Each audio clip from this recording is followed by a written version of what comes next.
That's right, folks. Live here at Free Admission Studios, this is Gym Crashers with Dondo, Adam Woods, Nick, Patea, and Joseph. The hell? Badali in the house. Yes, sir. We even practiced that, but again. We usually start off the show by telling you guys what incredible weekends that we had. And yes, we did have a great weekend starting off at LFA, but not more greater than these right here. Knockouts 135 and 145-pound champions. Nick Patea, Joseph Badali. What's good?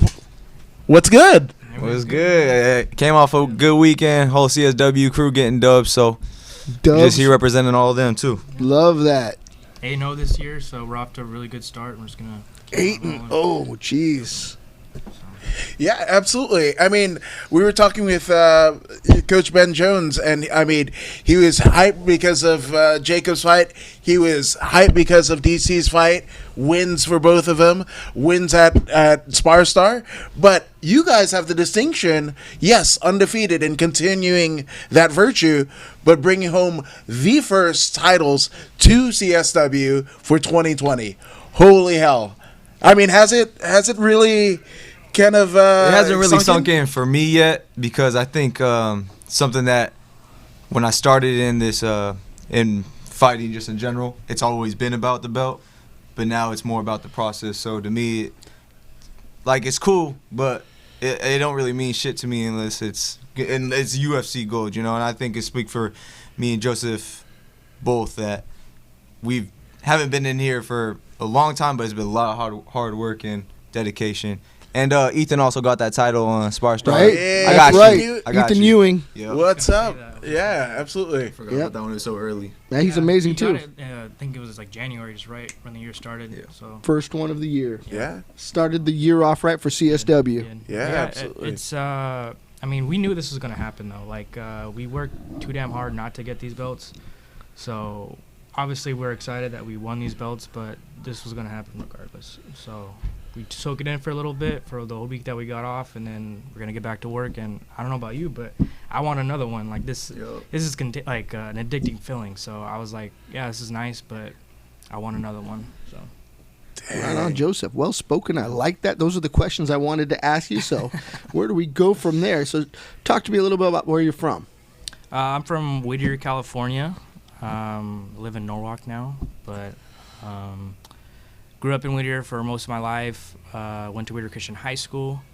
Wrestled there for a couple years, and then went to college. And then Jacob was actually the one that kind of helped me get into fighting, because we used to wrestle in high school together. Jacob Rosales. Yeah. Little Badger. Little Badger. That's when he was like... Nothing little about the Badger. Yeah. Well, he used to be little. Like, Really? he used to be like I my don't believe size. you. I swear. No, I don't believe. What are they feeding him? he shot up like his senior year. He Really? just literally grew, because I remember I played football my senior year, and then I came back after playing football, and then I saw this dude. I'm like, what the heck did you have this summer? Because he grew I don't know, he was 30 pounds. So, but yeah, I saw that he was doing well with it on Instagram. I followed him, and I always questioned whether I was I could probably be good at fighting. I was good at wrestling, so those go pretty hand in hand. It's a good base to have starting off. So I was like, he looks like he's at a good gym. He's got a good coach. So I just went one day, and then ever since then, I've been there since. So I'm kind of blown away that that's all it took. You're like, dude, Jacob Rosales doing it. I'm going to do it too. yeah, I was like, hey, he's doing good. He was doing like really it, good though. at it. I So like I that was you- like, hey, if he can do it, why can't I do it too? Hell yeah. So What one man can do, another can do. Yeah, exactly. You're dedicated to it, right? Exactly. So how many years in the making is that so far, just to get your belt? I think I've been fighting now it'll be 2 years this summer. Solid. So it hasn't been too long. I was kind of on the fence about fighting, just because it's a hard job, and first off, when you tell your parents yo, this is what I want to do for a living, they're gonna question that, be like, are you sure about that? Because originally I was actually gonna be a cop. I had applied for the sheriff's department, and I had passed all my screening and all that stuff, and for whatever reason, medically, they disqualified me because I was a liability for whatever reason. Unbelievable. But everything happens for a reason, because if I was a cop, then I wouldn't be doing this right now. There you go. That's a positive way to look at yeah. it. What about you, Slick Nick? I wonder about your aspirations outside of fighting. I know a lot about you, watched you fight. I'm a fan. Seen you grow, seen you evolve and change. Now you're a belt holder, which is a wonderful accomplishment. But what was it other than this, if there was something else you're going to do? To be honest, there's nothing I want to do. I thought that was the answer. I've been at work. I've been at work for 2 days now, working at my dad's welding shop, and I'm going slightly crazy. Sure. You know, we get this week off to kind of think and let our bodies heal. But me and Joseph were just saying before we started that, like, we're already ready to go back. Like, not only is winning the belts like an addicting feeling, or winning in general, it's just the training. Like, yeah. Coach said that there's always there's something crazy with this. Like, there's some screws loose inside of our head. Like, there has to be. If not, like, that's like, there's always something with anybody that wants to go out there, and you're not just getting judged by 3 people. You're getting judged by everybody in that room. And sometimes you just fight like shit. But like, no matter what, like, I've had those off nights, I've had those really good nights, but fighting is all of that. That is on my mind 24/7. If, like, when I'm forced to do other routine stuff, I can't. So that's all that's on my mind. Just getting back. Understood, man, and it shows, because the level of improvement from fight to fight has been amazing. Just to tell you the truth, you know what I mean? Because you already got heart. You're already tough. We know you don't give up. I've seen you go all the way to decision. If it don't go your way, you're back to the drawing board and back at it a month later. Exactly. You know? I'm sure a day later, but in a fight a month later. Yeah. You know what I mean? Sure. Just enough time to heal, and he's back in it. So, I've seen him do it. Not only that, I think it's like being away, just the week that we have, I miss my teammates, because, like, I see those dudes every single day. Like, I haven't known Nick that long. I've known him maybe for, like, a year now? Yeah. But, like, you get so close to people, like, so quick because of what we do. Like, there's something about punching someone in the face every day that, like, you get close real quick because you're working hard together and you're just grinding together. So it's I love all those dudes, and when I'm away from them, it feels weird almost. Like, I'm going to miss this when we're all, retired and older. Like, I'm going to miss those days of, like, going to practice and beating the shit out of those guys. Like, I'm really going to miss it. That's cool. That's cool that you say that, so just stick with it and help the next generation is what you got to do. Yep. Right? Absolutely. Absolutely. Well, I kind of want to bring attention because Coach Ben Jones is an intense guy, right?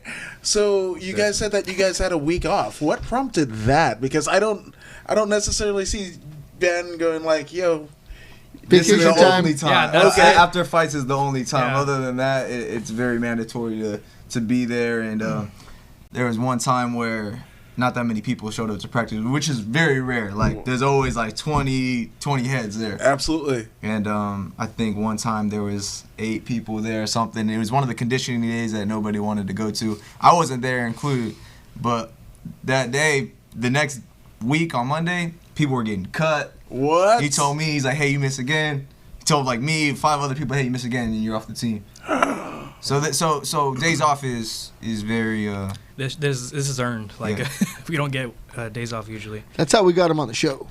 We Yeah. called the coach. Coach said, go do the sir. show. I Yeah, love that. Absolutely. I Part mean, of the routine. yeah, absolutely. I mean, it was actually started at Sparstar after Ethan's title victory, where he was just like, you're lucky you have your belt on because I'm going for all the belts, Yeah. And yes, respect.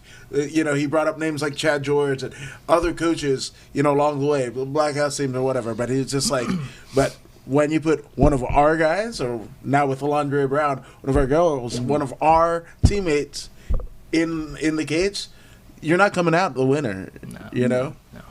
So, sorry, go ahead. no, absolutely.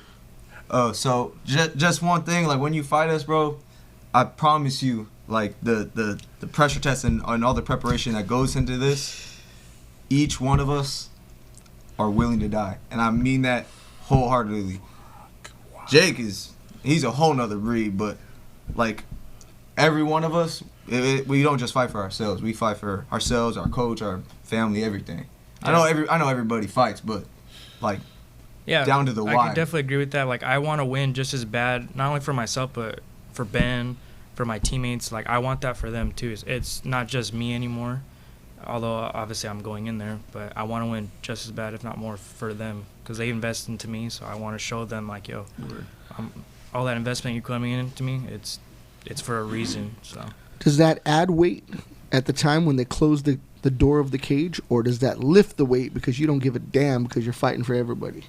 yes and no, because our preparation, like he said, is so intense. It gives us like a level of confidence. Like, I don't know, for my first couple of fights, I didn't think about that. I didn't think about the fact of like the training partners that we have in the gym.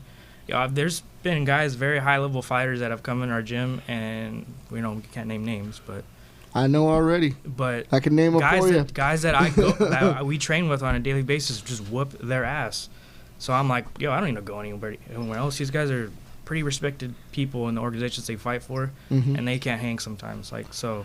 If you're training with the best, it does give you a little boost, right? Yeah, For sure. And then eventually, like, for whatever reason, up until probably this fight, I took that in consideration and was like, you know what, dude, like, you train with some pretty damn good fighters, and these guys probably would not survive a day training it with the stuff that we do. So just taking that into a level of confidence going to that fight, That's dope. makes it a lot more easier. So. How do your parents feel about it now that you're not a cop, now that you're a fighter, and now that you're accomplished? My dad is still a little on the fence about it, but it doesn't matter. At this point, it's I know I'm doing good, so I'm going to keep doing it, and I'm not going to stop. That's So, cool. yeah. And Nick, your dad, he's a dude. I love the guy. That guy's He's the all man. heart, right? Yeah, That he's dude a is He the makes you man. want to fight, right? Yeah, You got that warrior spirit in his for heart. sure. So you got that support. The rest of the family cool with you? Oh yeah. Well, my dad. So when I was fighting, obviously I'm very tunnel vision, and then after I'm taking pictures and everything, and then I have like 10, 20 people coming up to me like, "Oh, did you see your dad dance?" And I was like, "Dance?" And he's like, "Yeah, he's dancing between like your Love rounds that. and stuff." I love that. And I'm like, man, I don't doubt it. Like, of course he over there dancing. But I remember even my mom, I walked out and like she was like just got like, you know when you see someone and they just got done crying or something. Yeah, sure. It's hard on But moms. it was. I don't want to say that she never wanted me to do it, but obviously she's a mom. She doesn't want to see me get hurt. And That's stuff. right. That's but right. the way that like I kind of looked at her, like she was just proud that like you could see like the happiness in my own face and just Yeah. being in there. Like the fight hasn't even started yet, but like it didn't matter whatever way it went. Like I was just happy to be there, and it was cool to see her be happy for me. And it wasn't always like that. So like to see it, it was kind of like, all right, like even if this whole career doesn't go out, like That's cool. that moment was something that was cool for me. You're all heart, man. And Nick has quite a cheering section. I mean, you won't believe, man. It's just I hear Nick, Slick Nick. You know, when you're The jumping in village, that yeah, that's what cage, we right? calling them. The We man calling them sells village. tickets. So Yeah. just so you know, put him on a card and he will Hop on sell the train. tickets. You know, I like that. How's that experience been for you, Joseph? You find it tough to feel the crowd? Are you learning about it? You doing pretty good with it? It's nice. It's my mom said this too. It's nice when all my friends and family get together because for the fights. It's Hell not, yeah. You know what I mean? It's not just like because you don't see them as much because of holidays. You Yeah. see them usually on those days, but it's an excuse for everyone to get together. I like that. Have some beers and chill out and relax and well, somewhat relax. My mom, like you said, my mom's a mess sometimes, like during fights. So I feel bad for her, but she's getting better at it. But I told her we better get used to it because I ain't stopping anytime soon. Whoa, heavy words from mom. Yeah, she's, absolutely. she's getting better though. Now, Joseph, I first became acquainted with you way back at Fighters Rep, right? And quite the career that you have thus far. What have you learned about yourself in your journey? I mean, obviously, you probably thought you were like legit then, right? But I mean, what have you learned from yourself from those formative kind of fights to now? Obviously, earning championship gold. Yeah. Like, where are you? Like, what would you say to that Fighters Rep, Joseph Badali? It's cool looking back at your past fights and seeing the growth that you've had. Like I look at some old fights and I'm like, oh my god, the guy that I am now would kill that dude. Like that's what it's all about. That's how hard we work. So it's like every single fight we're constantly getting better and better. But it's been a great journey. Like, I was blessed enough to where I started my very first fight. I had Ben in my corner, you know. A lot of guys like Nick himself have come from other places to us. Yeah. But I was lucky enough to, my very first fight, he was there. And it's been a great journey. You know, it's a lot of hard work, but I wouldn't want to do. I told him this too after the fight. I told him he does a lot for us, and there's no way we can ever really repay him for the things he does for us, because he doesn't ever ask for anything. He doesn't ask for any thank yous or anything like that, you know. And It's keeping it real. yeah, straight up. Like, I know he's always got our backs, and that's just something that you always want in a coach. Like, I've had a lot of different coaches because I've played a lot of different sports. I played football, I wrestled, played basketball. But you can just tell, like, if you just come sit in a practice, you can tell in the intensity in his voice how passionate he is about what he's doing. And that's a recipe for success, because I've had coaches where they're just there, you know, but you can tell, like, no, this is where he belongs. And having him as my coach, and I'm sure Nick agrees too, it's been a huge blessing. So, recipe for success regardless. But It seems like the whole team there has expanded, grown, and moving towards championship level. You know, CSW is for sure. They've always been on the map, but right now it's a full stable. yeah, definitely. I think something that really triggered that was like Joseph said, I've only been here for a year. In the year that I came, we were kind of, you know, relying on Curtis and Jake and all of their successes and kind of riding that wave, and you know, just kind of going on that reputation of we're the Badger Squad, we the Badger Gang, like we come in and we doing it, and there's a lot of talk. Like we were working, but like the tone that Coach Ben set this year, like he said, like, you know, F all that, like it's like F the reputation. This is going to be the one that people are looking at closely and looking at like, who the hell are these guys? Like, by the end of this year, I want like Team Alpha Male and AKA coming like, who the fuck is CSW? And it's going to happen. Like, we already have 3 belts. That's right. We just got to February, 8-0. DC's coming over here training with us. Badger crew. Pretty boy Emmer's looking good. Like, Yep. anybody who's coming in our gym, if they stay, they're getting better. That's for sure. But it's not easy staying in there. There's people, I've had friends hit me up saying, oh, I want to come check it out. I'm sure they just, like, and then they come in and don't last 2 days. Sure. But if they last that week, it's kind of like that like that's your test. Like, we're all coming for you. Mm-hmm. Ben included. I like that. Can you imagine Ben coming at you? I can't imagine. I- or DC for Jake- that matter. I would, I would shit Right? myself. yeah. Danny Sorry. Caldwell, Yeah, I would- he's something else. I mean, we just watched him fight, and right, that's a different level fighter in creativity. So is that something that really inspires you when you see someone like that? It inspires me because I could respect it, but then it inspires me to come bring it to him. Yeah. Like, I see him and I'm like, if I could take him down, like if I could take down DC, like, See, that's what I'm talking about, though. See how we're dogs like that? Yeah, like, yeah. when I see a guy like that, a high-level guy, and I'm like, oh, I'm going to try and fuck him up. Like, he's the same way I love mindset that. as me. I like the way he put that. That's how it is in the room, though. Like, all our other teammates are the same way. They see that kind of top-level guy, and like, oh, I'm going to bring it to him and see what he's got. I like that. See He's how so good he really mellow. is. So mellow, you know.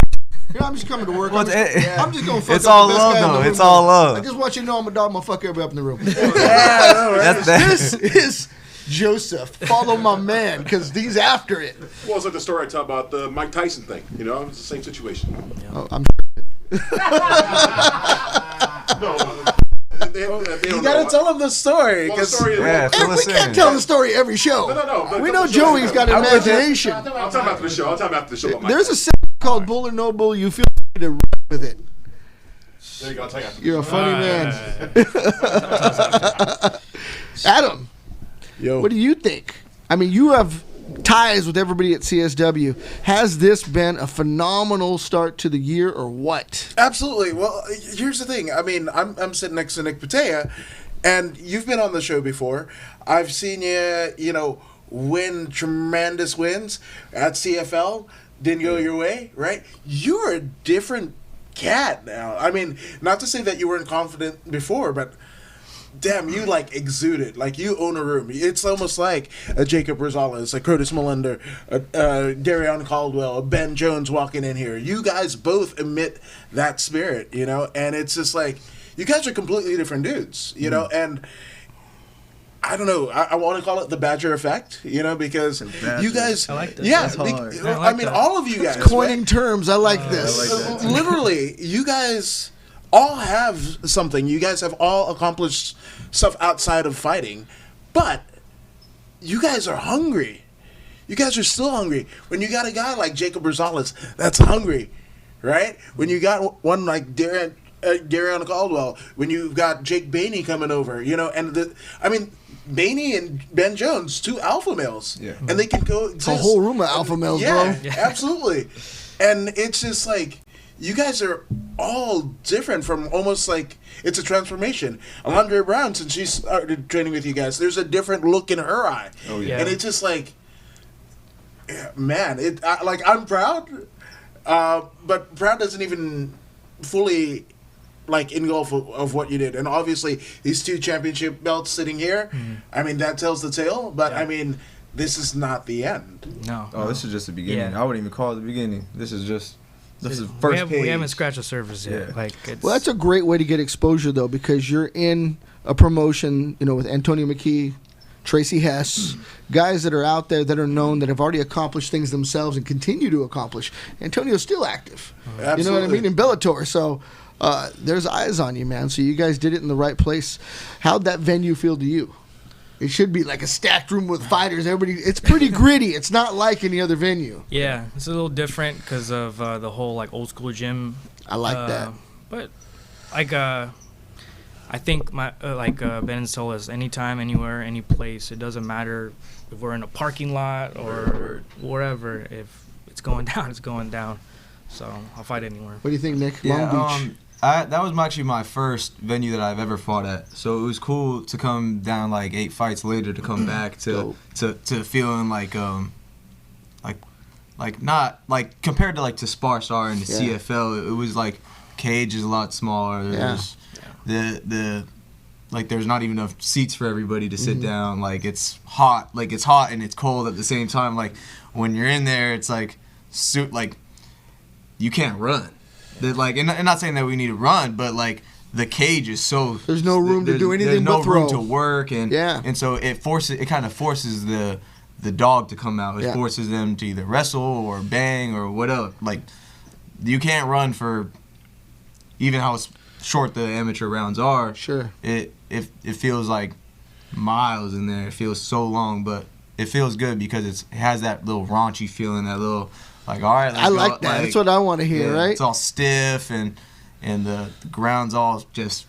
Yeah, I cut on my toes bad. Yeah, I did too. The people that go to knockout too, they're people that are in the game, so it's a different audience, and they're all hungry too. And everybody's got their eyes on you, so that's what I mean about grit. That's what I like to see at Knockout Promotions. It's the Southern California fight scene. It's part of that, and I like that. It's dojo versus dojo, gym versus gym. Yeah. All of our people we rub elbows with and crash into in the streets and see each other every weekend. Exactly. And all of a sudden they're in the cage together, so that's fun. Yeah. Right? I dig that.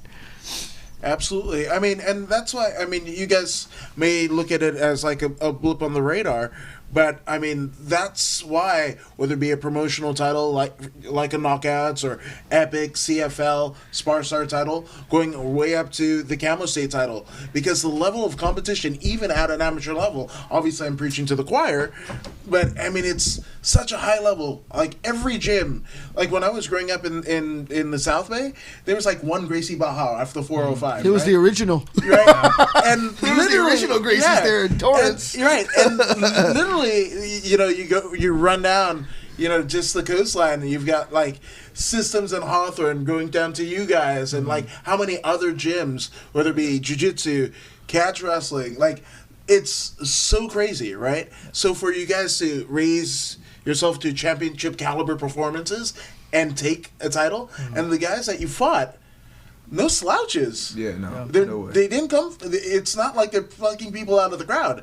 These are world class gyms that you're facing, and to come away with championships. Yep. Damn, dude. Yeah. I'm just saying. It just proves that how we're on a different level, and it was cool because when we warmed up backstage, when me and him warmed up, it's like time stood still because everyone that was wrapping hands just kind of stopped and was staring. When we were cracking pads, they're like, "Holy shit, look at these guys!" Like, that's what I'm saying. Like, stuff like that, it's like it's really fun just to get in there and let everybody know, like, you may think you're as good as us, but you're really not. You're really not. I like that. That's right. Yep. Yeah, man. So shout out to the McKees, AJ and Antonio. Right. Shout out to Tracy Hess. Yeah. Tracy Hess has been on a roll like consecutive weeks. I mean, match made the Bellator, portion of the card, the pro card, right? Yeah. And then no sleep for the wicked, and match made the entire card for knockouts, But- and again, phenomenal fights, right? Absolutely. But Darian Caldwell and both Antonio or AJ McKee are in contention for Yes. the belt, right? Oh, yeah. Yeah. So they're still on it. I mean, that's crosstown rivalry right there, right? Yeah, I wasn't dapping him up or anything. You but know? Yeah, I got respect for AJ. He's a beast. I always thought that the guys that he went against weren't like the greatest, Yeah. but lately through this tournament, man, He's been proving it. he's been Yeah, he he's definitely- been shutting me up. Yeah, so. he It's a- fought some yeah. people in the beginning that were kind of questionable for sure, but he's fought in some higher level competition now, and he's proven that he's still hanging in there. So And to stay at that level in this Bellator tournament for that belt, that is an Absolutely. accomplishment because every time we go to a fight for that belt, it's kind of a mind blower. Now we're whittling it down to only a few dudes. Yeah, Absolutely. And they're savages. yeah, that belt's nice, but that $1 million is also. I really know. nice, Well, too. it's not always about money, but you're right. That's my that's my I gotta number. get paid. That is my number. In MMA, $1 million doesn't come every day. No. Absolutely. You know. Yeah. Which that happened in PFL, the heavyweight tournament Yeah. or whatever, and dude was just like, "I won. I'm out. I'm retiring." And he was a journeyman fighter, right? Journeyman, heavyweight, light heavyweight, kind of bounced around a bit. And now he's like made even more money because he's a commentator. Because obviously you have that watershed moment where like literally it goes viral, right? Yep. And he's like, "Okay, we want to bring you on your team." So he's with like Yves Edwards, and it's kind of crazy, It's right? crazy, Yeah. But yeah, it's so phenomenal. But you guys mentioned AJ McKee, obviously, right? So in the course of your guys' career, right, would you rather a trajectory like an AJ McKee or like, let's say, an Aaron Pico, right? Where they literally threw him at the deep end. His professional debut was at Madison Square Garden, arguably the greatest arena in the world, Yeah. right? It's crazy. And we've seen his kind of up and down career. The roller coaster, yeah. Yeah. So, I mean, what's your guys' take on it? As, fighters that are coming up, I mean, what would you like to chart a path to? Each one has their pros and cons because AJ's undefeated, right? Right. So he's absolutely. never lost. So we don't know how he's gonna respond to a loss because some fighters they lose and just kind of tank and go downhill. It can wreck a person's. Yeah, it could really mess with. I mean, I kind of psyche. experienced it too. I was 4-0 at one point, and then Yeah. I lost 2 straight. I felt like on top of the world, and then a couple months later, I was like, man, what the heck? Am I supposed to be doing this now? So it can kind of mess with your head a little bit. But Pico's experienced that early, so he knows he's already familiar with it. Sure. He's had a lot of tough fights, but he doesn't have fake. Ben calls it fake confidence. He's like, Yeah. I don't want to put you guys in there with guys that are scrubs and they're not going to push you to be your best because that's fake confidence. Because Sure. when it comes time to really fighting some high-level fighters, you're not going to be able to hang because you haven't had that competition yet. I mean, he rocked Henry Corrales. I mean, only Henry came back and got him, Yeah. but Yeah. just to rock Henry Corrales at that level, and it was Yeah. close, right? Yeah. And then now he's back and wins. So Yeah. I'm like, don't underestimate him. Don't count him out. He's young. He's strong. He's skilled. Yeah. I would rather see that like back and forth battle because Aaron Pico's so good, and then when they throw him these cans Yeah. that he gets the highlight reel finishes off of, like I'm not impressed by that. Yeah. So for me personally, like I've always wanted to fight like Johnny Ferris and Danny Silva. Boom. Like I they're wanna not- see that. They're not easy guys, Yeah. And even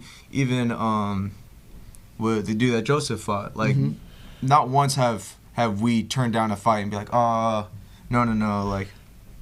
It's never been because we were scared of anything. If we ever did, it's ever like pull out or weight issues or something. But it's never been like we didn't want to fight the best of the best. That's cool. No. Ben will literally try to make us lose in the amateurs. That's what he said that about Jacob too. He's like, I wanted him to lose. I tried to get people that were good enough to try and beat him, and then that we're learning still. So that's the whole point. But Carved in stone. yeah, Yes, sir. Yeah. You know it.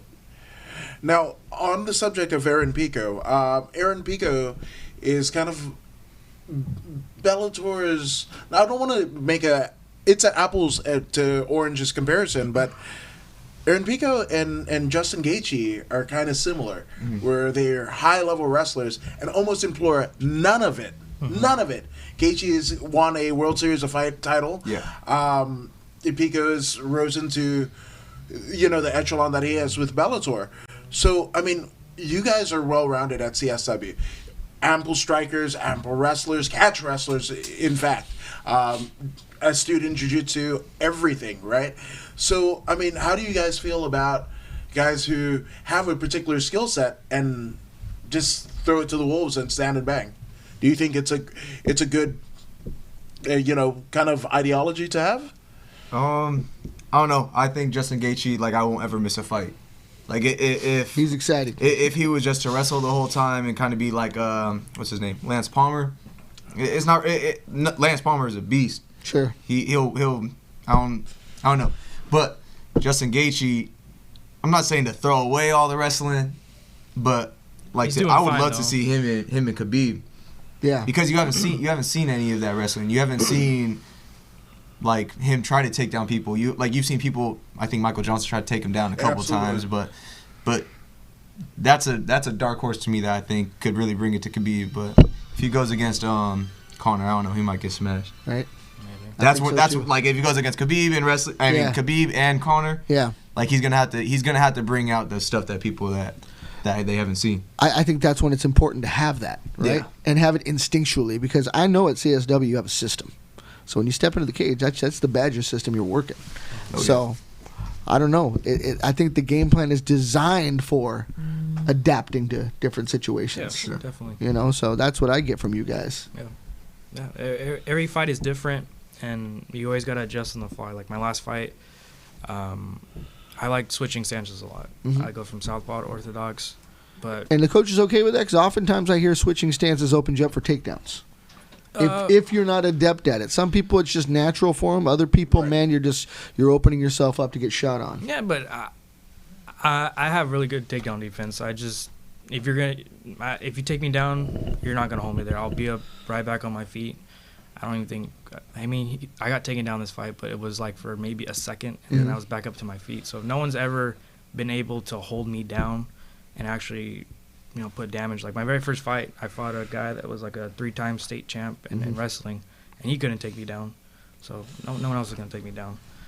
At 135, though, you don't really get that weight upon you that you can't get away from. So you just got to stay fast. Yeah, exactly. You just got to be quicker than them. And Ben's really good about teaching us, just using your hips. That's what this sport is about. Sure. And if you got that dialed in, then you'll be all right. Smart. I dig that. How about you, Nick? How do you feel about going to the ground? I think that shit's boring. They always try to take me down. They always try to take me down. That's what they always do. They do. People will come from striking gyms and boxing gyms, and then I'm like, all right, let's test the water. Let me see what you about, and then, then now for rounds 2 and 3 you want to wrestle. I'm not saying that I can't wrestle. I came from all in, obviously. It wasn't really all in though. I was the best wrestler there, and I only wrestled in high school. So then when I went to CSW and I'm going against Badali and Richie and Ethan, I'm like, man, I'm one of the worst guys here, But Sure. But since Best then, place to be, though. Yeah, but since then, it's like this last fight, he was pressing me on the cage, and then it was nothing new. Like he does that to me all the time. It's practice. And so it's so then if I could, get him off of me, I'm gonna get everybody off of me. I'm gonna get if Coach Ben, he suplexes us. Sure. Straight up. So when I get slammed and stuff, I got slammed by AA, but I love hearing the ooh and all. And Yeah, crowd loves that. That didn't even hurt. Shit. You should see what Coach does to us. So, it's not exciting to me. Yeah. But it's needed. You know, Sure. like you have to know how to do it. You know, have to know. Yeah. You know, if I get, you know, if I'm out on my feet, I have to know how to shoot a takedown without it being from 5 feet away. Yeah. People forget because I think, especially in the UFC now, you see a lot more standing up than you do on the ground a lot. Yeah, And I it goes get it, back though. and forth, but Yeah, you're right. It's because it's a lot more exciting seeing Mhm. people, but you have to have it in your back pocket. Yeah. And I think what people need to realize more of is that the wrestling will set up the striking more, Mhm. and they need to put the person that puts all of that together is usually the better fighter. So Yeah. when you mix it all together, it comes out a lot easier. I think being able to circle off the cage too, people underestimate how important it is to get off the cage Oh, yeah. because they hold you there. They're scoring points because they're striking. They might clinch and get some knees in, Yeah. and they're doing damage to the audience. It looks like you're taking damage. You might not actually be taking that damage, but the pressure you can't get out. So if you can't circle off the cage, that in You got a itself whole is an other art form. problem. Yeah, Make you all tired. because you can't let your hands fly if you're stuck. Exactly. No, You know? we practice on the cage, I mean, all the time. Like, it's second nature to us now. Like, I was up against the cage, too, for a little bit for my fight, and it's something new. We practice every aspect of the game, so when we're in there, it's familiar territory. It's good to hear. I like that, and I think learning how to take a fall is super important too, right? Exactly. If you got Ben Jones suplexing you, you know how to fall, Yeah, most definitely. right? Yep. Now, obviously, CSW is a well-rounded team, right? Taking all points of the finer points of mixed martial arts, obviously under the tutelage of the great Eric Paulson. Now, when you get into a grappling exchange, whether that be in the gym or in a fight, what do you guys kind of lean more to? More jiu-jitsu, more catch wrestling? Do you know a difference, or is it all in one? I'd say mostly catch. For me, I don't know about him, but catch goes so much better with MMA because it's mean, and that's what it is in a fight. You don't, you want to dig your elbow in the guy's throat or in his eye. Like, you want to be as mean as possible during a fight. Mhm. And jiu-jitsu, it's great, but it's a little on the softer side. And I don't want to be soft with my opponents. I want to hurt them. So, catch wrestling. Yeah, no, I think you speak to a point that a lot of people are finding just because of where jiu-jitsu is now, but it wasn't always there. Yeah. There's been neck cranks, and Yeah. there's been times when jiu-jitsu was a lot more violent. Yeah. But they're not teaching that so much on a broader scale, but it exists out there. You know what I mean? for But sure. you're fortunate to be in a catch wrestling school that still employs those types of moves where you're Yeah, bone on yeah. bone and you're grinding, Yeah. because that's really what it's about. Exactly. Making people uncomfortable, steal their soul. Exactly. Yeah. Yeah. That's what I see Nick do. He's a soul stealer. So we all doing that. We all doing that. He's slick. I like that. So you're kind of the same deal, more catch than anything? Yeah, to be honest, it's whatever is gonna make them uncomfortable. Whether it's, I just don't like the waiting game. That's probably something that, makes my control not that great on top, is because I'm like, I want a quick kill. Like Yeah. I want to punch you to make you turn a certain way, and then I want to smash you, and then I want to dig my bones in you, and I want you to pass out. That's all I want. So whether it be jiu-jitsu, catch, or wrestling, or whatever, I just want you to suffer, and I want you to be done as quick as possible. Damn. Now, I'm as a fan, I'm excited to hear that, because I often feel like catch wrestling, in terms of all the grappling arts, is a lost art, right? And I love that it's still being taught at a high level, literally the future of MMA, right? Being taught as a centerpiece, because when people talk about like EBI and, oh my gosh, they filled out the Orpheum and they're going to Mexico and whatever, and I'm like, well, 100 years ago with like Frank Gotch and George Hackenschmidt, Ed Strangler Lewis, these are names that, to me, Billy Robinson should be on the echelon of a Elio Gracie or a Ralph Gracie or what have you. Is that true? It started 100 years ago with Yeah, catch wrestling? I'm I'm just curious. I want to learn more about the history. I want to say, the first, because there was several Gotch Hackenschmidt fights.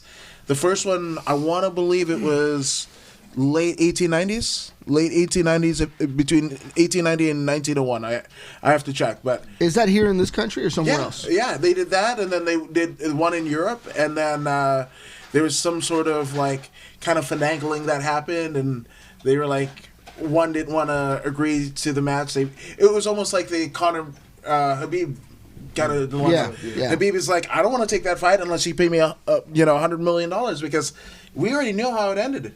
Yeah. There's nothing for me to prove, right? It's amazing. So, it's funny when people are like, oh, well, high-level grappling via flow, via fight to win, via EBI are filling up stadiums. I'm like, it always has. I mean, long before the days of the... No, I think you're right. Yeah, people, clamored in the, gathered around their TV sets, before that, their radio sets, to hear people, to go to the arena, to watch people wrestle for hours on end. One match would be 2 hours. Yeah. Yeah, so... How did Eric Paulson fall into that? Because he was really an early pioneer of understanding that could destroy someone.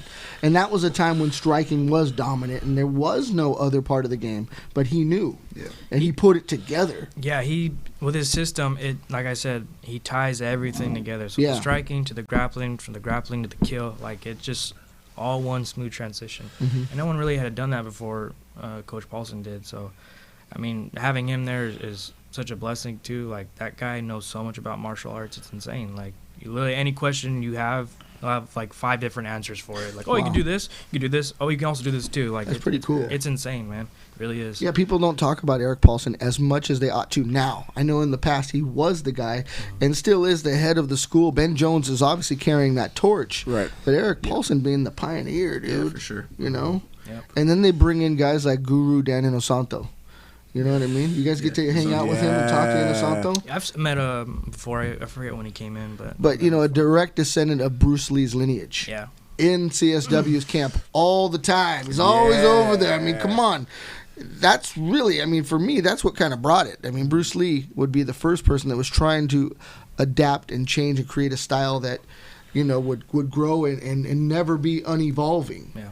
But, he didn't have what Eric Paulson was putting together. I didn't see that level of grappling or the grind. You know what I mean? Yeah, it's cool, definitely, because people don't realize, our lineage is from Bruce Lee. Yeah. That's what's so I love that. I freaking love that. That's pretty cool. People don't realize that sometimes. But no, I dig it. And I dig the level of people because there's a history. I mentioned Eric, but even Dan goes even further. He's even older than that, So.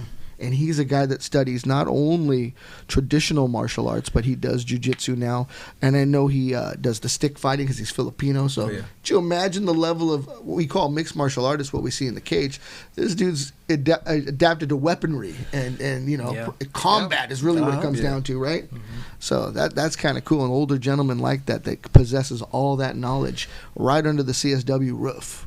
That tells you what they're getting over there. Yeah. We got right? it all. Yeah, and the same lineage that is Bruce Lee and through Dan Inosanto, it's through Billy Robinson. It's through the Wigan Catch Wrestling School in Wigan, England. That same lineage. I didn't know that. Yeah, that's essentially it. That's the birthplace of catch. Just like Gracie Jiu-Jitsu is kind of epicentered around Brazil. Well, for catch, for anything in the Eastern European bloc, from, again, the turn of the century all the way up until about 1970, Wigan was where it's at. And again, it's actually funny that you guys mention the prominence of Eric Paulson, because most people credit Frank Shamrock being able to mix it all together. And yes, he did. But Paulson almost treated his career like Billy Robinson, where as soon as he got out of Wigan, starting off as a boxer, his grandfather, I believe, was a boxer as well, and literally testing his mettle, going around the world. It didn't matter if it was the UFC or a bigger name promotion. He would literally come with his bag, lay it down. This is what we're doing. That's right. Yeah, and that's Coach Paulson, and to know that that's running through Ben, that's running through you guys, running through Curtis, running through Jacob, it just blows my mind, And again, when you include, Pinnacle with Jake Bainey and Darion Caldwell and, Jamal Emmers, we saw him on Friday night. Yeah, Jamal just won it too. It's amazing, and then, it's almost true to form of Paulson's method of let's take everything and see what works in combat situations, and you guys are the living votary of that. For sure. That's a heavy thing, man, to come from a lineage like that. So we know you guys are carrying that torch and carrying it well. How about the the Shiner. Tell me about that, because now everybody knows you're a fighter. Not just people that are at the fight, but you go to the liquor store and they're like, Joseph, what you been up to, bro? You steal a candy bar? I was telling Nick this earlier. This wasn't even. I got so mad because like I hate when I get black eyes because then I'm like, oh, this guy thinks he actually can hit me, but this was a lot. Wasn't as bad as it was when the fight happened. There was nothing there, but I fell asleep on this side, and so all that blood just like rushed to it. So the morning after my fight, I get up and this thing's like halfway swollen shut. But that'll teach you to sleep on it. I know. I was like, damn it. Now it looks like I got hit more harder than I actually did because I didn't get hit at all that fight, like except for this. But none of his punches ever stung, or I was never dazed in that fight. So that's why when I see this, I'm like, people think he actually hurt me, but he didn't. So a little annoying. But are you so pumped during a fight that you're really not feeling it till afterwards? No, like he knows it too. Like your adrenaline's pumping so much that you don't feel anything in there. Like sometimes you feel it if it's a good one, but it's when the adrenaline starts wearing out and you're walking home and you're like, ooh, getting upstairs is a little more difficult than it should be. Something got me. Yeah, like, ooh, my leg's a little tight. Yeah. But yeah, I see Nick with laser focus, and it doesn't matter what people throw at him. It doesn't even matter where the decision's going. I just seen you laser focus in the cage, you know? You don't seem to lose that focus. Oh, no. But speaking on getting hit, dude hit me pretty. I think I was kind of listening to Ben at the same time. I was doing what he was telling me, and then we just threw at the same time, and he came with some heat, and he hit me, and it didn't like give me stars, but it was like, ooh, got your attention. I wasn't respecting anything that he was giving me. So when he hit me, it like made my whole body kind of go on my back foot, and I was like, all right, come on, like.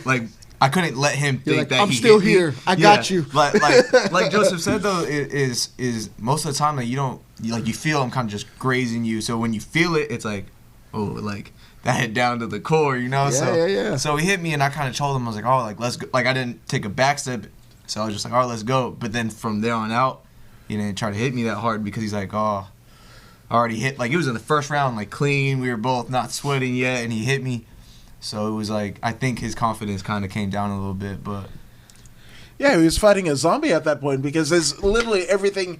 He shot you with the damn silver bullet. Yeah, we were fresh. And you didn't go down, and you're baiting him for more.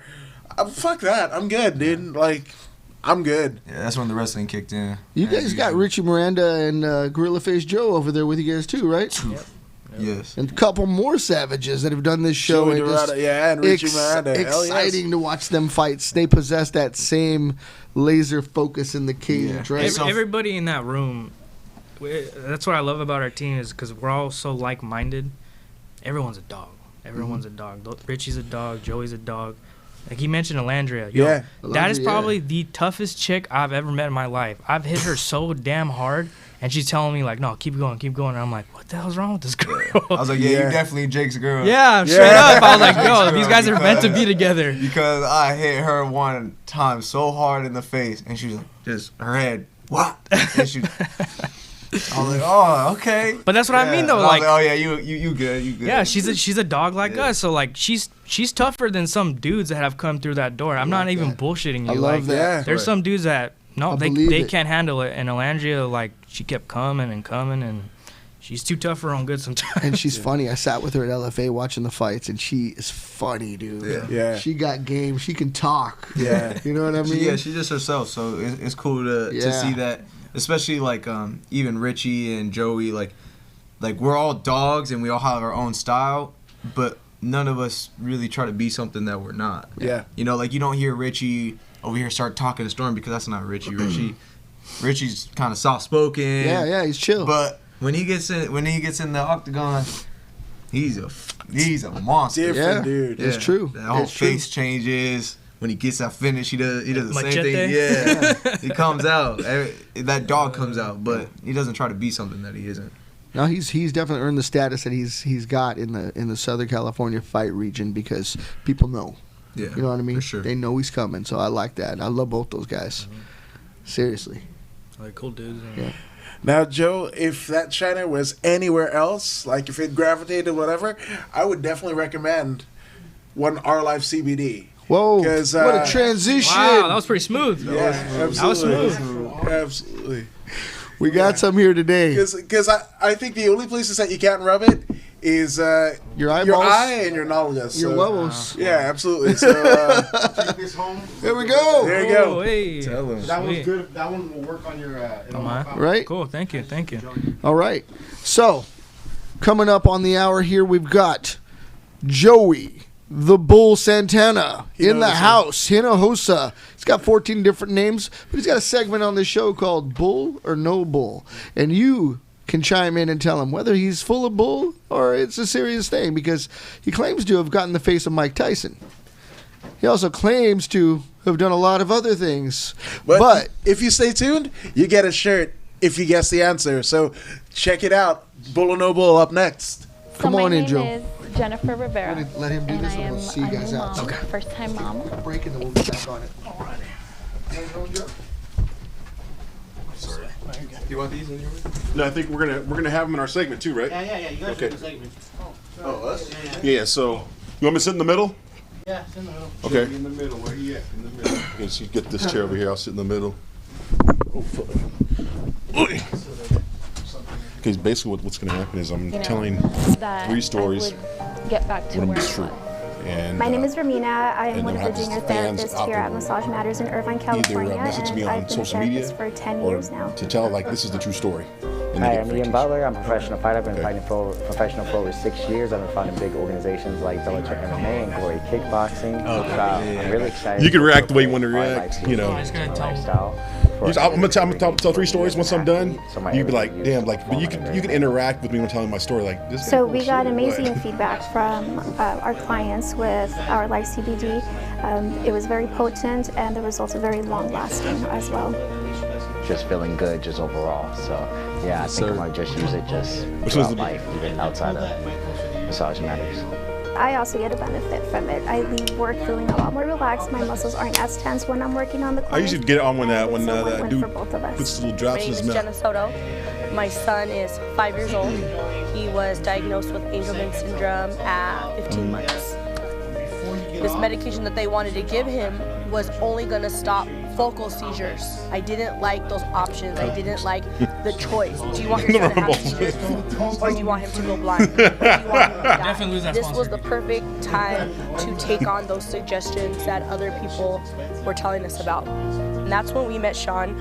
We met you at our life. And it was like, I feel like a friend, like we clicked.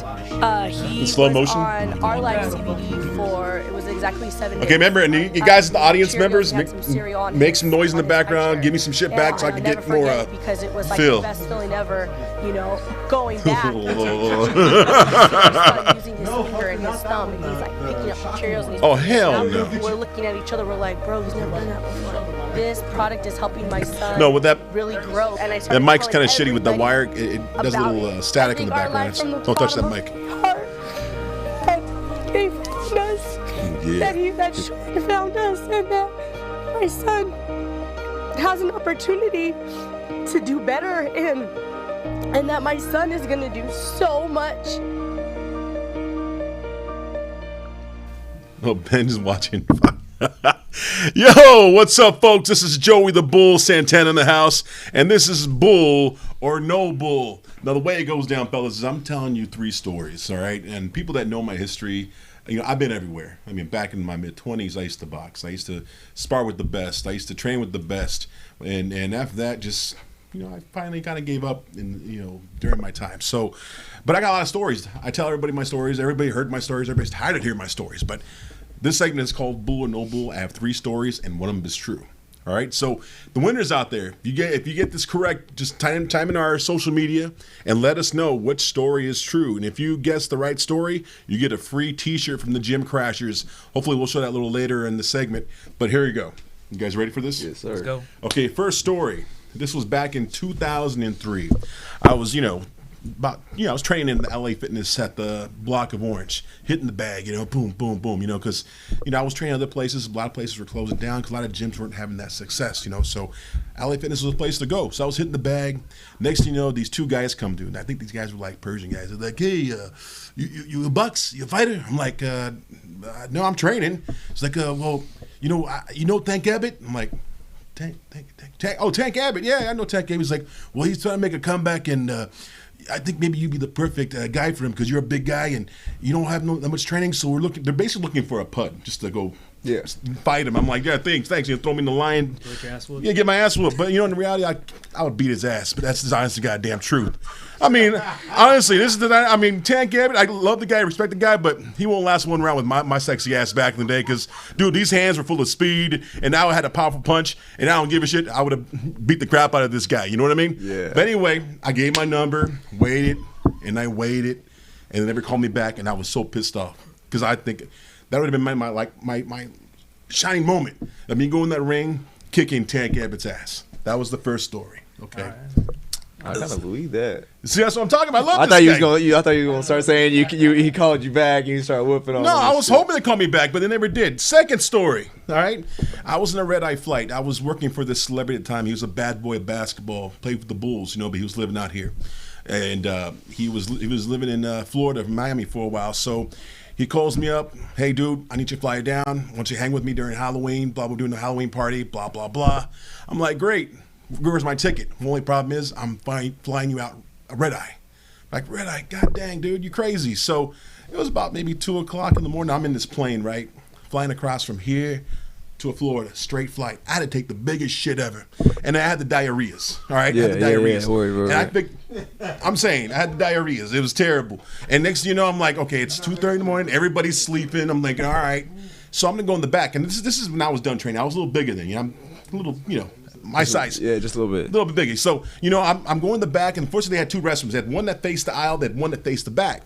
So I'm thinking, I'm going the one in the back, so, I don't want my smell, mess up everybody. So I went inside, and you ever been in those airport plane freaking toilets? So things they're small. They're small for me. I'm small. First of all, I tried to close the door and try to take off my pants. My elbows were hitting everywhere. I'm like, this ain't going to work. So I looked outside. The girls were gone. I'm thinking, all right, leave the door open, took my pants, pushed, everything came out. Hold up. You said you left the door open. I left the door open, dog. I had to take a shit. It was diarrhea. I figured. I thought you said you was on the airplane. Yeah, in the airplane in the back. So you left the door open. Yeah, but people didn't see me. I was saying, I thought you didn't want them to smell your shit. No, but I had diarrhea, so it's different. I ain't had no. It wasn't no regular pump. No, this was just push, wipe, like one of those wipes that you just whoop, like, okay, I'm good. You know what I'm saying? Because so that you only wipe like that with diarrhea?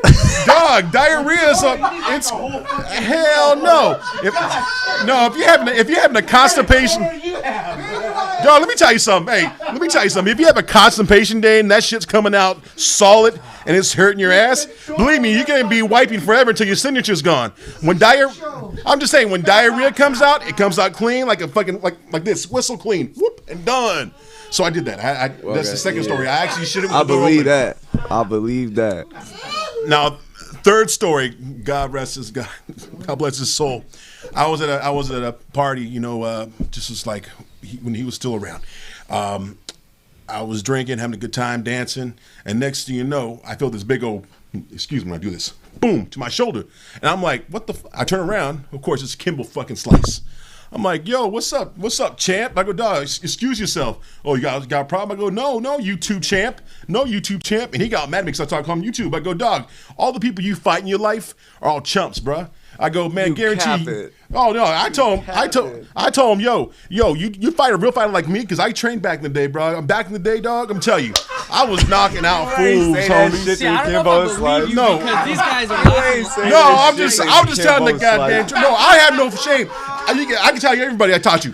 The last segment, there was a winner from the last segment. We owe him a T-shirt, but the story I have on Mike Tyson, I'll tell you a little later after this show. But that's a true story. When I ran into Mike Tyson, I told him I'll beat his ass too. But when I told Kimball Slice, the same thing. I go, YouTube champ. What's up, YouTube champ? I'm gonna try to fight somebody like me. You called him a YouTube champ. Yeah. I mean, this one I was like good. Like, he ain't throwing no hands on you. Nah, man. I wasn't scared of him. And you ain't gotta be scared. You ain't gotta be scared. By the time his hand comes across me, I'll fucking smack him so hard. You ain't gotta be scared. It's Kimbo Slice. He's okay. With that. YouTube champ. That's on YouTube champ. And that was it. I feel like that's so ridiculous that you want us to think that that is the goddamn truth. So those are my 3 stories, yo. Those are my 3 stories. Number 1, Tank Abbott. Number 2, having diarrhea at the red-eye flight with the door open, took it out, flush, wipe it up all day. And number 3, Kimball Slice, YouTube champ, God rest his soul. Love you, brother. There you go, guys. So, like again, subscribe to our channel. Let me know what story is true. And one thing, let me breaking news every break. I know Mr. Coach, Mr. Ben Jones. When I want to, there's no threat. I'm not threatening him. All right, and he's your coach. I have respect. But when I do another interview at one of your guys' special event fights, I want to feel that Badger slap. I'll put it on camera. I want to feel that slap before not.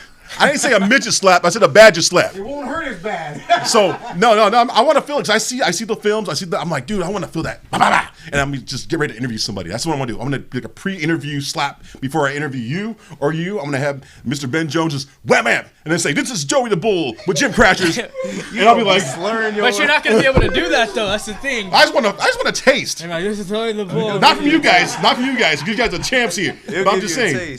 But I want to taste. So It's gonna be like those fucking videos. with a slow motion.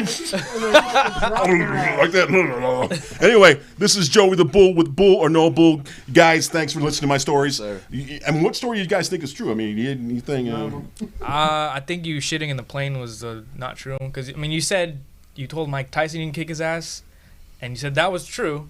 So, I mean, telling Kimbo Slice that's a whole, I mean, Kimbo Slice ain't Mike Tyson, so I'll believe Kimbo that. Slice ain't got the same money as Mike Tyson though. Mike Tyson, he gonna catch a case. Kimbo might not. I don't know. I don't know if someone gonna say that to Kimbo. I wouldn't say that shit to Kimbo. Well, you will find out our answer next week on next week's show. So people to chime in, please vote. Let me know what story is true. And next week I'll give you the answers for the. And once again, thank you for their sponsors, Our Life CBD, Compex. Look at this thing. I mean, look at this thing, bro. It's like a freaking drill, man. Let me try this thing on. You know how to use it? Oh, look at that. Oh, jeez. This is get rid of double chins? Look at that. Oh, man. Whoa. This is awesome, bro. Damn. Complex. This is awesome. This thing is amazing.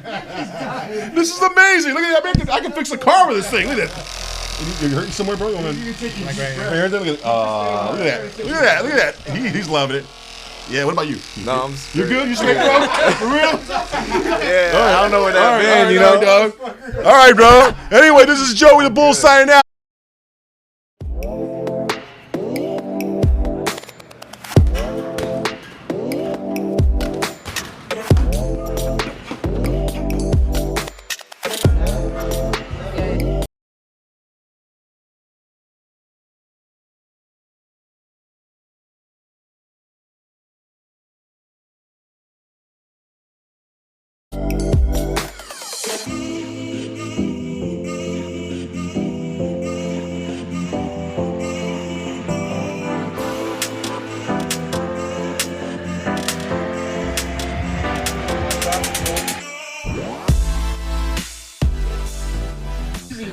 Especially coming out of you. We're back, and Joey the Bull is full of bull. But we'll find out next week which one was true or not. I don't know. He says he talks shit to Mike Tyson, talks shit to Kimbo Slice. These are knockout artists. He spewed shit on a red eye, which should have been a brown eye. Right. But these guys are knockout artists. These are guys that put you out in one punch. So Get my Ben Jones invitation. Well, I think if Ben Jones slaps you, you'll look like Jello. But you know, You gotta do a slow motion. yeah, that's right. Yeah. This is Joey the Bull. Can I go? Hit it. He is out. Hit it. Can I? I just want to do the. He's out. Oh, he's Yeah, out. yeah, he's out. This is according to Woods, and he's out. Yeah, exactly. 100%.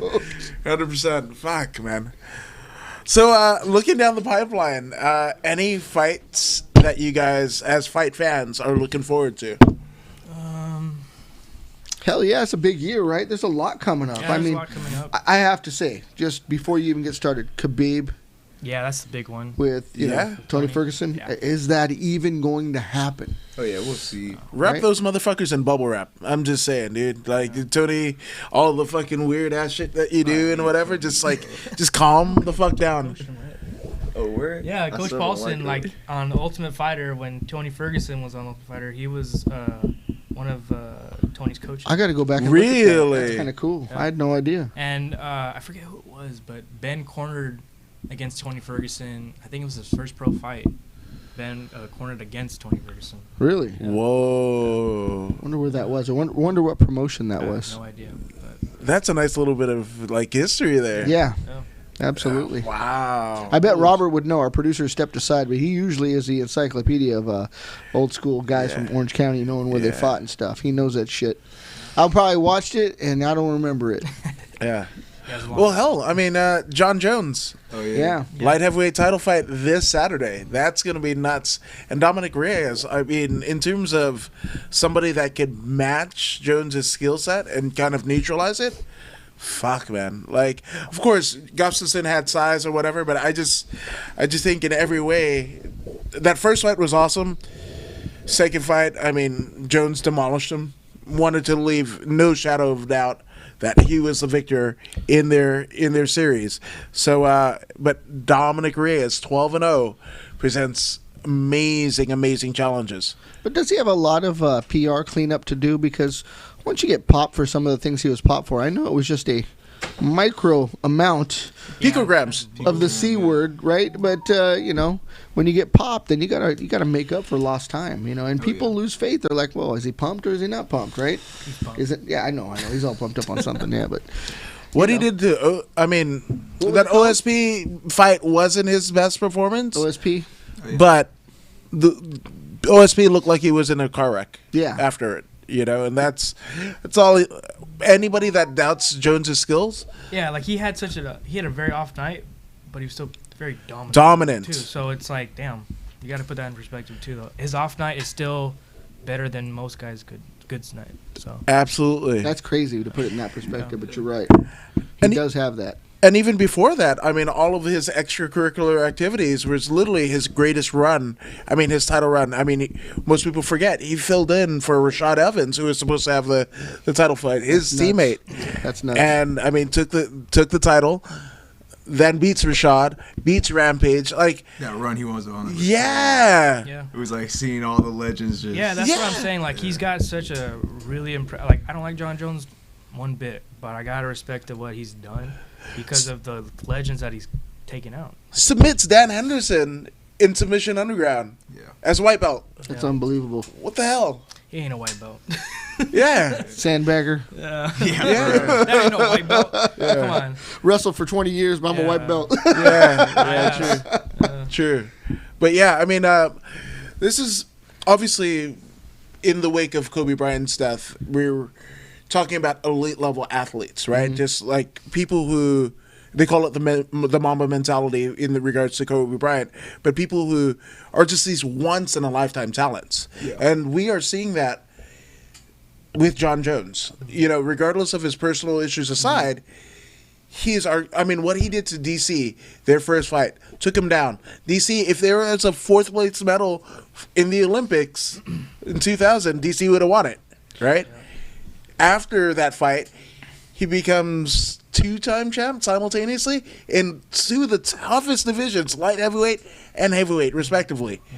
Simultaneously, and Jones just fucking ragdolls him. I was just like, and even to see the rise of DC through Strikeforce, like him and Ronda Rousey were on the Challenger Series, the B sides of the bigger fights, and to see their rise to the top, what DC did in the heavyweight Grand Prix, flipped over Josh Barnett. Yep. Yeah.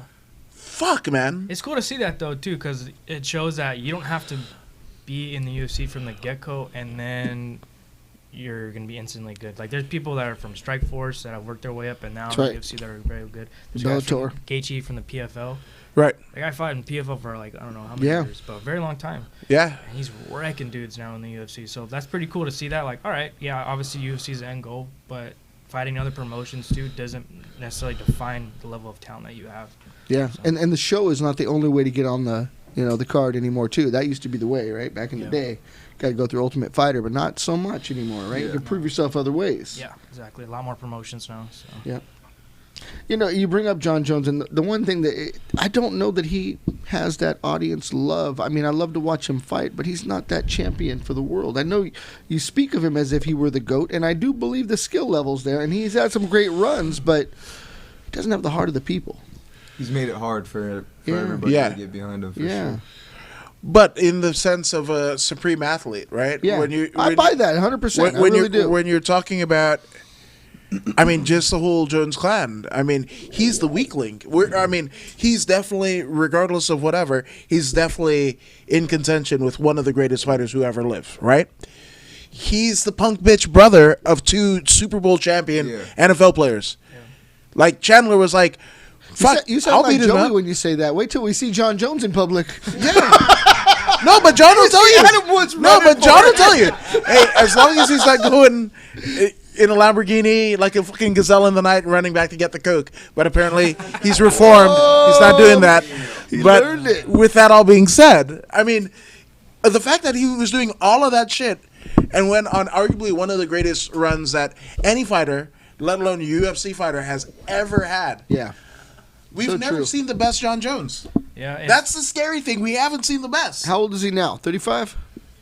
Barely? Barely. Not even? Barely that. He's got some 34, time. 35, yeah. everyone's different though in their mindset. Like some guys need to have that like super discipline where they're on their diet and they're training constantly and they're not goofing off, and that helps them with their confidence. But I think maybe for him, like him goofing around, that kind of maybe boosts his confidence maybe too in a kind of weird way, knowing that like, oh yo, I can do this and I can go party. Yeah. And it don't matter. I'm still the baddest dude on the planet. So maybe that's his way of making himself build his confidence up. I don't know, but it could be a different way. Everyone's different. No, for sure. But so to have all that taken away from, right? The level in which he had to go through to get his first UFC light heavyweight title and to get it stripped, right? I mean, obviously there's an arguable loss to Matt Hamill, right? Yeah. That by many people say it should be. I think it's already been extracted and expunged from his record, right? That's crazy. Right. Yeah. But true. The fact that he lost all of it and he had to deal with the public scrutiny because of it. He was public enemy number 1. He tried to have this squeaky clean image, and we saw that little tussle that him and DC had, you know, and I'm gonna kill you. You're like, this is a different cat, and lost all of it. I think too is because he had success so early too. He was champ at what, like 23 Absolutely. years old. Yeah. It's like that's 23, like 22, how we are right now. That's so crazy. like that's insane. Like Yeah. having that level of notoriety, that early on in his age, obviously he didn't know how to handle it. Most people don't. Like Right. you see childhood stars all They the time. don't teach that, yeah. Yeah, you don't. It's true. There's no like book of like how to be a superstar. Yeah. It really isn't. It's like trial and error kind of thing. Yeah. So you're bound to make some mistakes. Yeah. Yeah. How do you guys feel about the younger kids looking up at you? Because you guys are that next generation right now. You're the guys. So the kids that are training in the dojo, in the gym there at CSW, they're looking at you. They're like, I want to be Nick Patea. I want to be Joseph Badali. You know what I mean? Because you guys are accomplished now. They're like, that's what I want. I want to grind and become that. Yeah. So that sense of responsibility to not, go snow skiing. Yeah, no. Yeah, it's just, I mean, it's our upbringing too. Like, I don't ever want to disappoint my mom. I was brought up in a Christian home, so I don't want her to look back and be like, man, I messed up in this area of raising him and whatnot. So it's just being a good example for, like you said, for the younger kids. And That's cool, man. yeah. You feel it. Yeah. That's good. That's really good. Comes from a good upbringing. So hats off to your mom and dad. Yeah. You Thanks, know, Mom. both of you Shout out guys. to mom and dad. Right? Love that. Love that. If they're watching, I do apologize. Yeah, sorry, mom. Sorry about Joey the These Bull. guys cuss up a storm over here. Yeah. Cuss up a storm. He Jeez. messes up airplanes. Doesn't even close the door. Right? The gym crashers are toilet smashers. Some of them. Not all of them. Some of them. Yeah, that's a fact. Anyways, coming up on the hour here, we've got, again, Nick Patea, Joseph. Say your last name again, was it? Badali. Badali. I almost said Badia. Badali. I want to say it right. Badali. Italian. I know. You messed up Nick's name. I messed up Joseph's name. Joseph Badali's our homie again. They're from CSW. So if you like this program, share the link, hit the like button. Check us out every Tuesday at 7 p.m. because we are here, me and Mr. Adam, according to Woods. And then in our audience, of course, Sean Lerma from Our Life CBD. And Joey, who has his own segment now, Bull or No Bull. You cast your vote, you'll get a free T-shirt. If he's full of bull, call him on it. If he's not, I still don't believe it. But, something has to be true eventually coming out of him. Yeah, I don't know about always true. He says always true. I don't know about all that, but we'll see. I used to train, dog, back in the day when I was yoked. Back then I was yoked. I talked Kimbo Slice. Long time. 220 at the day when I was boxing back in the day. I believe it. I believe that part of it. This is the 220. Look at my Facebook. Look at some old pictures. You'll see. Okay, if you say so, buddy. Pixar didn't happen, man. Yeah, that's right. Pixar didn't happen. Yeah. It's all frosted. It's probably got hearts in the background like you got it at the swap meet. Oh my goodness. Look at Sammy Sosa talking over there. Sammy Sosa. Hey, I'm darker than Sammy Sosa is now, damn it. A little bit. He's a little Sammy. Just a little.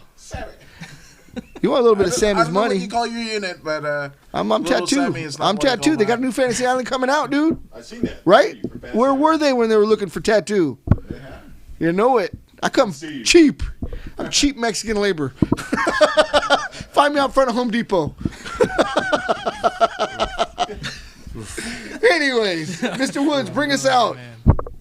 out of what? The purgatory? Out of the purgatory that we landed in after that airport story. Yeah, I know. I can't get the brown eye out of my head. That didn't sound right. Fuck no. If you got Joey in your head, you're in trouble. Oh, you perv. What are you thinking about? You're the one who's telling stories. I'm telling the What is this, truth. Pornhub? Telling the truth. His mom is watching. Damn you. Everybody has diarrhea. I had an issue. Let's give some thank yous. Thank yous definitely go out to CSW and Mr. Ben Jones for bringing us your best athletes and training these guys so that we get out and are entertained on a weekly basis because of these guys and their compadres that get out there and put it all out there in the cage. We love the team. They're so cool. Thank you for having us. No. Where can people find you on social media? Joseph_Badali on Instagram. And mine's just at Nick_Patea. Mr. Woods, where can they find you? According to Woods on pretty much everything. According to Woods, I'm Dondo the Gym Crash on Instagram and then John Dondo on Facebook. Joe, you got a microphone over there? Yeah. Tell them where they can find the bull. You can find the bull at Facebook, Instagram, Twitter. Tweeter. Tweaker. What's that? TikTok, and plenty of Joeys at Joey the Bull Santana Hinojosa. Plenty of Joeys. And we are on Free Admission Media Channel on YouTube. We're the Gym Crashers. So, again, like us, subscribe to us, and share that link. OurLifeCBD.com for the product. We got our homies at Compex taking care of you as well. That vibrating machine right there, got to have one. Nick is my kind of guy. Yes, You know what I mean? I'll use it on myself. Ain't nobody else going to use it on me. I use it as a weapon. Bring us out, Joe. All right, folks, we'll see you next week. Once again, this is Gym Crashers. Make sure to tune in. Make sure to give your answers so we'll give you a free T-shirt. I'll give you the answer next week. Once again, this is Joey Bull, Adam Woods, Dondo, Gym Crashers. Catch you next Tuesday. That's it. See ya.